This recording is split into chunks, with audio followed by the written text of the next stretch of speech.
Right. Okay. We are live. In fact, I'm just going to check on my phone into the group because I know sometimes where we can't see it, it's hard to see whether. Yes, we are there. I can see us. In fact, I'm going to keep us over here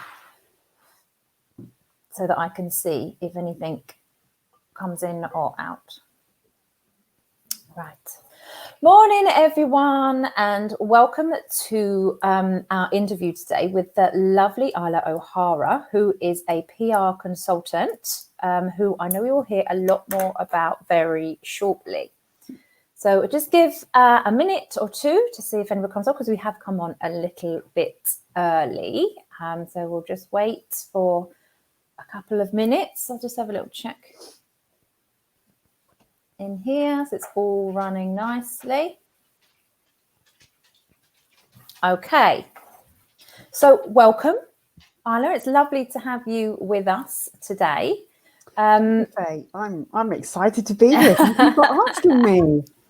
I'm really enjoying the way these interviews are going and finding out all these different information and little nuggets from you all in your different areas of expertise. So, Islay, I will kick straight off. And if you could tell us a little bit about what your business is. Okay. Well, you said I am in public relations, which is exactly what I am. But it's one of those industries, I think, where people don't really understand what PR is. So PR is essentially, at its core, the relationships that you have with everybody who comes into contact with your business. So in essence, or to put it another way, or to put it a scary way, it's everything you say and everything you do, because it's about your reputation. If you like, it's what people say about you when you're not in the room. And the PR side of the marketing mix, if you like, is how you talk about yourself so that other people talk about you in the way that you want them to. It's the opinions, and it's how you shape the opinions of others and how you persuade them that you are the best person to do business with. So there's a lot of storytelling, there's a lot of writing, but for me, it's the heart of the marketing mix. Okay. And how long have you been in business for? Apart from a brief stint in retail bookselling for Dylan's bookstore when I left university, which I kind of went into by accident, I've always been in PR. I started off in pharmaceutical PR, and then I moved over to charity PR. And then in business for myself, I've been in business for 3.5 years. Gosh, wow, I can't believe how quickly the time has gone. It's amazing when you say it out loud, isn't it? I think because it's not something we just think about on a daily basis. And sometimes it's not until somebody asks you that question that you go, oh, and you're like, oh, wow. Yeah, is it really? I can't believe how quickly the time has gone. But yeah. And what was the main reason for starting your business? I think the essence of it was all about control. Two things. One was control over my time and space, and control over the types of work that I wanted to do. I knew at the heart I wanted to get back to storytelling. Storytelling, in terms of brand storytelling, is about showcasing the purpose and showcasing the why and the vision and getting everybody to buy into that purpose and your values. And that essentially is around telling the story of your business and of you as a business owner, because for me, that's the really interesting bit. Yep, what you do, that's great. But why you do what you do and what makes you different from everybody else, those are the nuggets for me. And I could really see that I could help a lot of people start to crystallize and communicate much more effectively their why.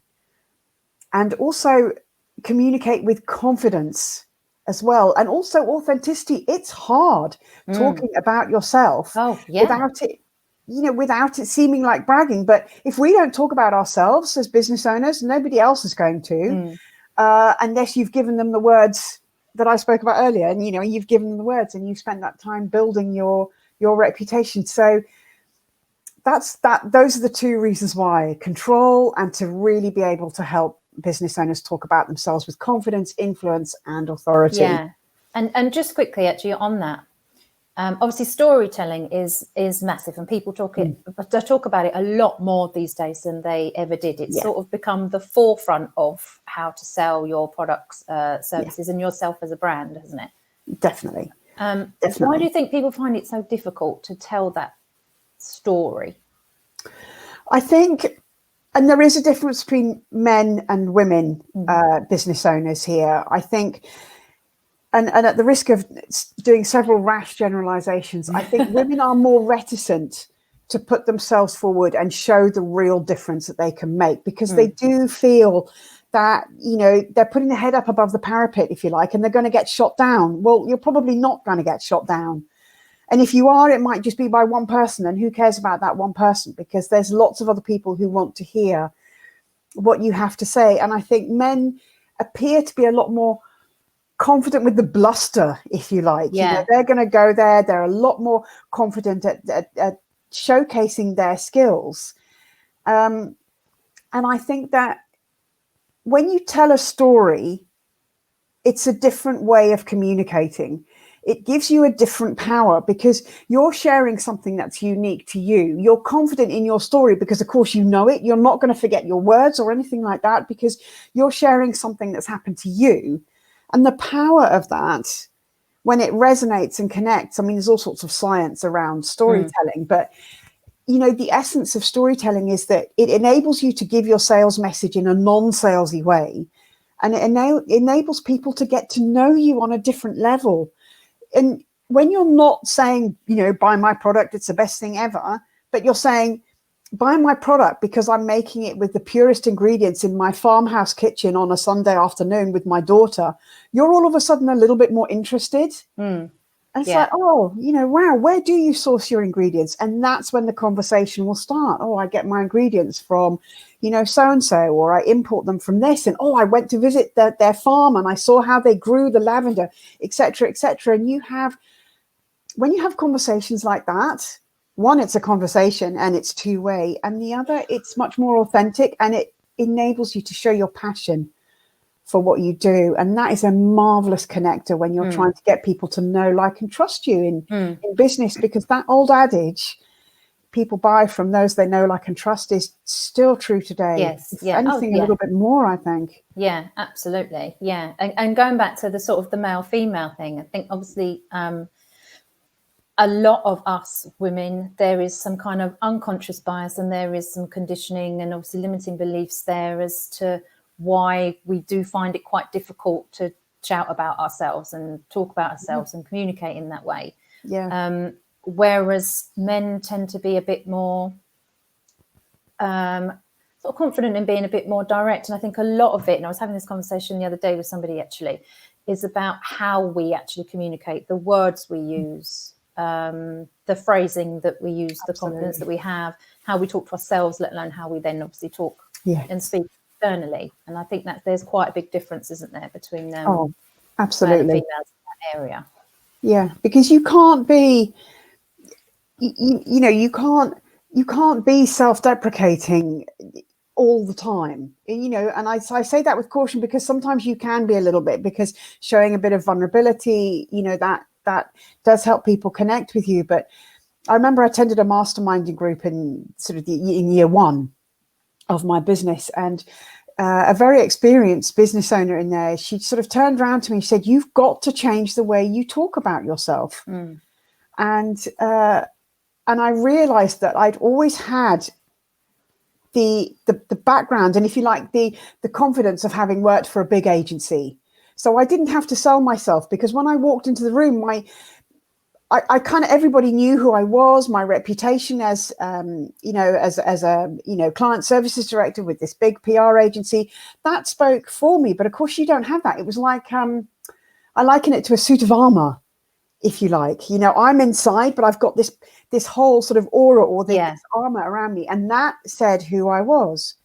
Of course, you don't have that when you're in business for yourself. No. It's about finding that personal suit of armor within your business, isn't it? Yeah, absolutely. And once you've got that, and you've really sat down and defined the words that are authentic to you. I'm working with a client at the moment, and I'm trying to encourage her to be braver in the words that she's using about herself, and she's still a little bit reticent.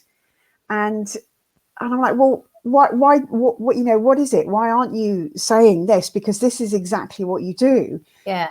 She still struggles. She says, oh, I don't want to put myself out there. I don't really want to be seen. And of course, in this day and age, in this, exciting world of communications with social media, you have to be seen. You have to put yourself out there. But then you have to do it in a way where you feel confident and authentic. And that's, that's what I love about working with people, finding the words that they feel. Because once they're confident talking about themselves, it's just then all about the passion for their business, because they've nailed the confidence element. Yeah, I think then that makes such a big change, doesn't it? Once you've got that, with them being comfortable in how they're talking about themselves and how they're describing what they do, how they help people. Because then obviously for them, that confidence just comes through, even if whether they're standing in a room full of people doing a video or however they're coming across. And that just will naturally pull people, the right people then towards you. Absolutely. Absolutely. Okay, because we're not there to serve everybody. We can't possibly serve everybody. And I know that when we first start out in business, we just want to help everybody. We want to help the world, and we want to change the world. And actually, we just want to change the world for one person at a time. And, I heard that actually. Somebody said that, I think it must have been about, I don't know, a year or so ago, that somebody said, a good way of thinking about it and a mindset point of view is, as you go along, it's about changing one person's life at a time. And if you can do that, then obviously it's worthwhile, and also it makes it more personal for you, and it makes it less overwhelming. Absolutely, because we go into business to make a difference for ourselves. That's why we do it. So it is a good way. I wonder who said that, because I must have heard it too, but it's stuck. It's stuck in there. Yeah, definitely. So what was or is your biggest problem when it comes to moving your business forward? I've touched on it a little bit, I think, already. I think when I first started out, it was being known. Nobody knew who I was. And so I have, spent the last three and a half years really trying to get out there and making sure that I'm visible and getting myself known. And I think the other thing, we were talking about this just before we went live, is that it's the constant learning of technology, which I'm trying to embrace. But I was so lucky when I was in an agency. I had a big team of people who, dealt with everything to do with technology. My focus was the messaging. Was the messaging right? Did it land? What was the response? What was the reaction? That was all my side of things. So I wouldn't necessarily get involved in the technology behind the analytics. I would be presented with the analytics, and I would then analyze it. And I remember when I first did my newsletter, I wrote it all out. It looked beautiful. I had no idea how to use MailChimp. So I rang a friend of mine, because also I'm not very patient when it comes to learning new things and learning technology particularly. I can resonate with all of this stuff. And I rang my friend. I said, look, can you show me how to use MailChimp? Because I knew that in an hour or so I could pick it up if she sat and talked me through it. But if I had to sit down and do endless videos and all the rest of it, so that was good. So now I'm trying to definitely adopt a growth mindset and embrace learning all of these new things. I think sometimes we try and learn too many of them in one go, or I certainly did, because I was like, right, I'm going to be using MailChimp for this, and I'm going to be using, it's another system for this, and I'm going to be using Thinkific for this. And I know one of the biggest things is when I actually started one of my courses to put it on a course platform. Well, the first time I went into Thinkific, I just looked at it and then my head just exploded. And I was just like, oh, God, no. So my whole course was then put on a back burner, because it was just kind of like, I'm going to have to leave that over there for a minute, because it's just absolutely mind-boggling. But now I've got sort of used to it. it's actually quite simple to use. But I think it is that whole, and a lot of it again is that we tell ourselves that we're not very good with tech. So we sort of tell ourselves, and then we go in it, we look at it, we go, and run in the opposite direction. Until someone comes to rescue us. I think you're right. And the other thing that I've learned is there's so many, on social media, we're bombarded with use this tool, use that tool, use this platform, use that platform. And what I've learned is if you found one that you like, stick with it and really get to understand the whole, of what it can offer. I mean, I was a great one for like, I don't really know about this one. Well, that one looks really good. And I would go and I'd have a play with that one. And I thought, actually, I've just come back to the one I started off with and to learn how to use it properly. I mean, I was last night, I was watching a webinar and with a really interesting presenter who is just amazing with PowerPoint. And he was showing how to do animations on PowerPoint. I didn't even know PowerPoint did that. And so I just think there's definitely something to be said to decide on whatever you're going to use, like a project management platform or scheduling tool, whatever it is that you want to use. Really learn the platform and get to know everything, because also the platforms change. Hootsuite has just done an upgrade, and you can get a deeper level of insights than you could before. So the platforms themselves are changing all the time. And also we have the wonders of YouTube. If you don't know, just Google it. YouTube will have a video that shows you. Yes, definitely. Yes, we've definitely got better. A big user of the old, it's a techie thing that, YouTube will have. I'm sure YouTube will be able to tell me how to do it. Definitely. I fixed my washing machine in the middle of lockdown. My washing machine broke. So no! I can fix my washing machine. So yes. Yeah. So the next question is: have you resolved or tried to resolve it? Okay, so we were talking about being known. So I think, in terms of resolving that, yes, I absolutely put myself out there, which is not something I was particularly comfortable in doing. Because I'd got the armor of an agency, the agency and the new business development team, they would be the one who would be going out and getting the business. So I had to go out, I had to go into networking groups. And even though I've been in PR all my life, when you walk into a room of people you don't know, and you have to break into that first conversation, that is still a heart palpitating, pounding moment for me, and so I can still remember my first 60 seconds, which was embarrassing. It was a disaster. So I think that's what started me off on the public speaking journey, because I knew that I had to get more confident at networking. So that combined with changing the way I spoke about myself. I did some work with the fabulous Ali Harold, who I think many people in Kent know. Yeah. And amazing. She and I have become firm friends, and we run storytelling workshops together, which I absolutely love. And she taught me so much. And what am I still doing? There's a local speakers club. It's a Toastmasters club in Tunbridge Wells. Yes.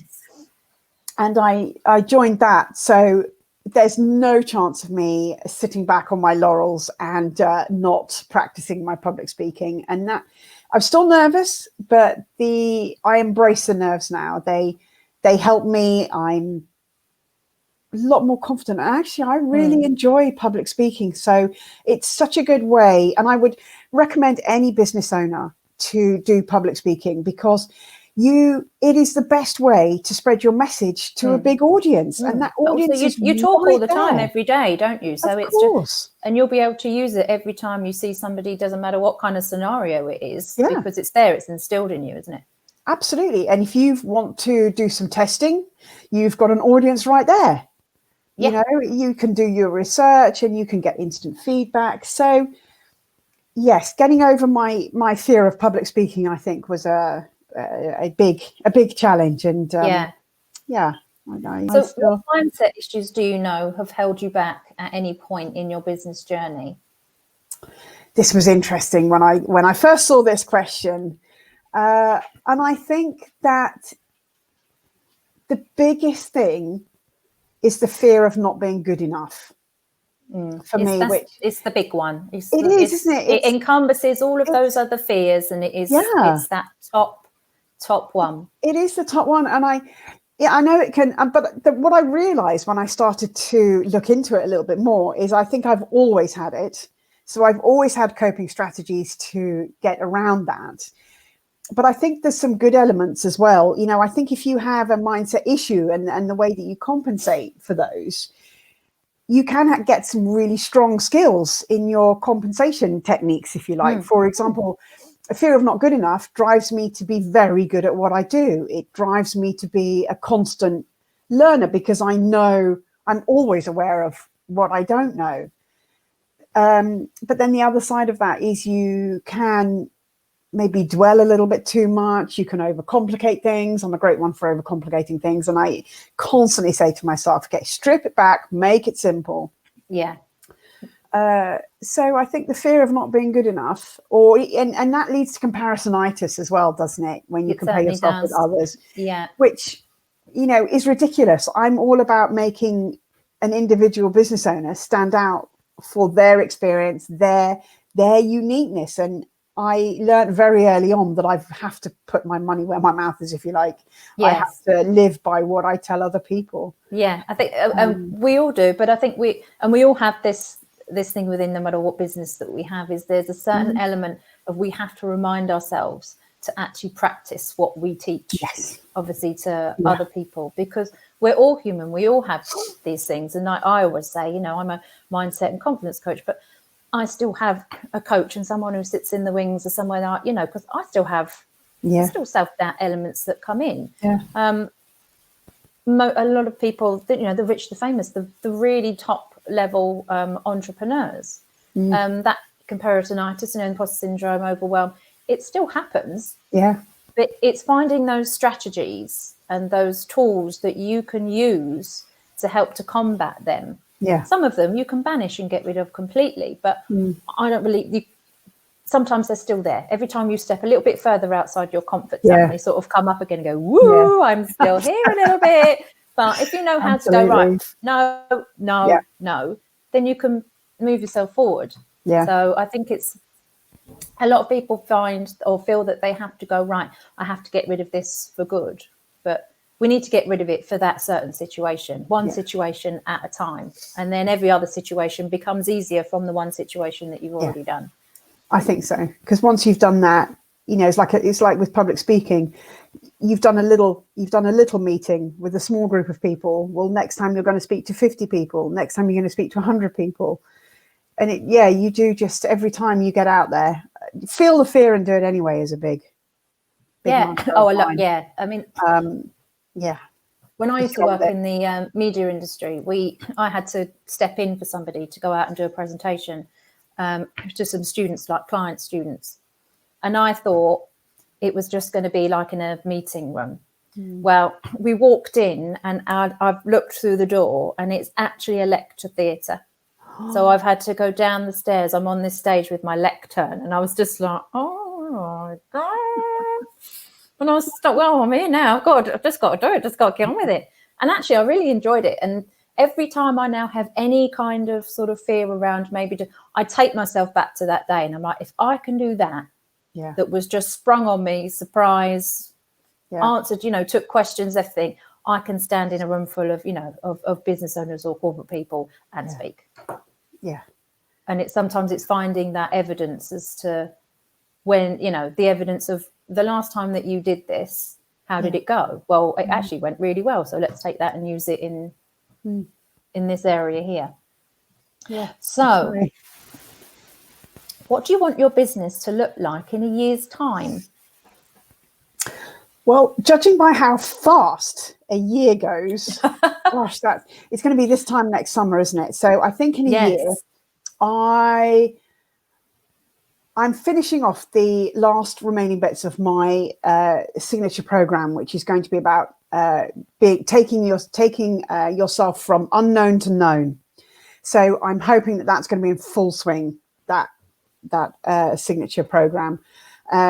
I'd quite like to have a couple more people in my team helping me, especially doing the technological side of things that I don't like. That would be wonderful. Will that be the first one? Yes, I think that it is such a good feeling, isn't it? Like, here, do this, make it work. Yeah, just make that happen over there, please. Yeah, and it does. It gives you more time, especially when it's stuff that you sort of. There's also we all have certain things in our business, don't we? That we sort of think I don't particularly like doing that, and that's another beauty of having your own business. Is that okay? At some point, I can find someone to do that for me. Yeah, it stifles the creative side. You know, I mean, I love designing things on Canva, but it's taking me ages to learn how to use Canva, and I get really cross when I can't do what I want it to do. And, that's that impatience thing we were talking about earlier, isn't it? So what steps do you need to take, or have you taken, you may have taken some already, to move your business forward? Okay.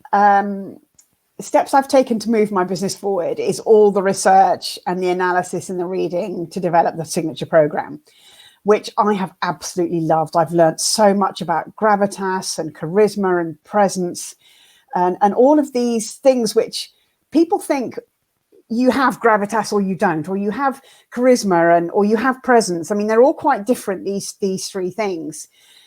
And they all make a phenomenal difference. But the exciting thing, or at least the exciting thing for me, is that you can learn all of these things and they make a difference to how you communicate. And the point, if you look back on your business journey, the pivotal moments, I would probably anticipate that most of those pivotal moments have revolved around a communication moment. For example, it could be a job interview, how you've spoken about yourself in that job interview that secured you the job, or how you've presented yourself in a pitch to secure that new business or funding, or there will be pivotal moments, even when you've gone to your boss and said that you don't want to work there anymore. It's how you've talked about yourself to position yourself from leaving one opportunity to take on that next opportunity. And all of these things require your personal influence, and you draw on your personal strength and your personal authenticity. And I think when you build all these skills together, and especially when you're in business for yourself and you walk into your first networking room and you walk in and you have that presence and confidence, and people turn to look at you and they know who you are before you've walked into the room. So then all you have to do then is have those authentic conversations. That's when the magic happens. And that's the sweet spot, isn't it? It is the sweet spot. And that's why I'm so excited about this program. And I've loved all the reading and research that I've done and the interviews that I've conducted. So I'm just super excited to launch now. I'm a bit scared, I have to say, because we tech again. But I'm really hoping this time next year, I'm going to look back on this interview and I can see myself thinking and my brain churning over all the things that I have to do to get it all launched. And I'm going to think, it was worth it. Yeah, it's really good. I did it. And so that's what I would like. Good. Well, I will be watching with a lot of interest in that from here until then. So just finally, what advice do you have for other members of the group? Okay, so I've got three things, but I appreciate we've only got a couple of minutes left. So number one, and this is speaking absolutely from my own experience, is to always have a growth mindset. Yeah. I'm a lifelong learner and I enjoy learning. It's what energizes me. When things get too much, I go back and I learn something. But I think it's so important to learn about our industry and what's changing, because it's changing all the time. So get better at looking at what's happening in our industry and forecasting trends.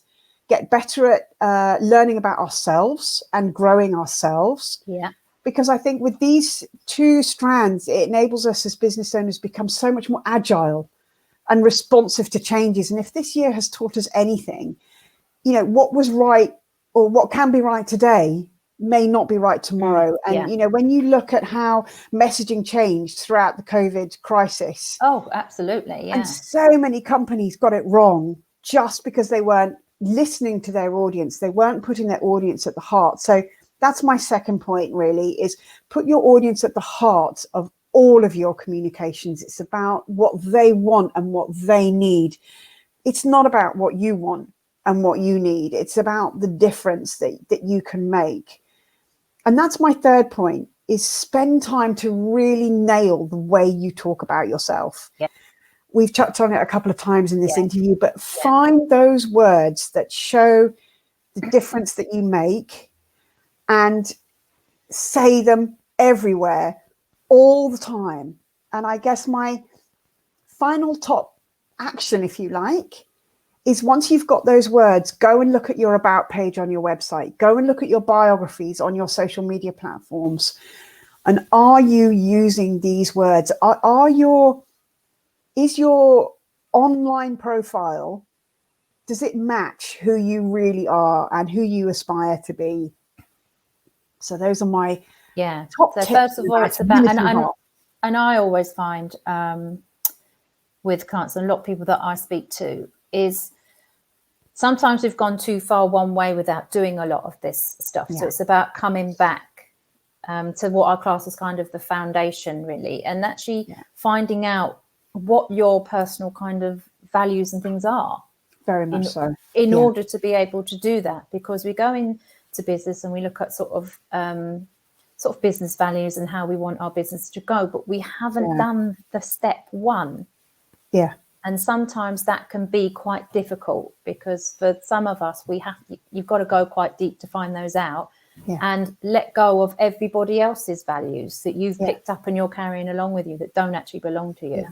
Someone else has given them to you and they may have served you as a child. There's always certain ones like the stranger danger. And then we're talking about public speaking in front of strangers. Well, that doesn't serve you as an adult, but did as a child. And it's about then being able to go, well, okay, which ones of these do I want to keep? Because there's some that you will want to keep. And which ones of these do I need to let go and actually show my own and not be scared to show your own? That's it. That's absolutely not being scared to show your own, because, you know, in this world with communications happening all the time, 24/7, we have to be visible. So you have to get out there, you have to be visible, and you have to get yourself known. So you're absolutely right. And if there's a disconnect in your business, you'll feel it. And it is probably because you haven't done those first steps. And those first steps that you've just mentioned, it's critical when you start to talk about yourself with confidence and authority, because you have to step out there and be who you are. And be that best version of yourselves in PR terms, because that's what your reputation is built upon. You can't be something you're not, because your reputation will crumble. We've seen it so many times. I mean, at the end of the day, you will get found out, as we know, and even working in the corporate world, you will have seen that so many times. And you've seen this sort of, I'm just sort of flying by the seat of the pants, all that kind of, and you're like, but one day we will get found out. And you do more often than not. And it must be exhausting as well, trying to be that all the time. It's much easier to be yourself once you work out who that really is. And then when you have confidence to be yourself, to be your true authentic self, that's when the magic really happens. And then it flows. Absolutely. And then just whenever you open your mouth and you talk, it just flows, and you're totally in alignment with who you are. And then that little voice inside your head, instead of telling you that you shouldn't be there, the little voice said, "Oh, yeah, that actually sounded really good." Oh, we'll have that one. Wow, it just pops up and it's just like, this is good. Yeah, brilliant. And then you're like, I must remember this one for next time. And of course, by that stage, you've forgotten it. But when you walk off the stage and you're like, that was good. You go, girl. You've got this. Right. Okay. Well, thank you so much for joining us today. It's been another great conversation. Guys, I hope you've enjoyed today's interview. For those of you who watch it back on replay, then just let us know sort of in the comments. If anybody has any questions, please also put them down in the comments, and one of us will be able to pick those up. I can direct them, or I'll be happy to pick them up herself. Absolutely. So, guys, enjoy the rest of your day, and I will see you again soon. Take care for now. Bye. Bye.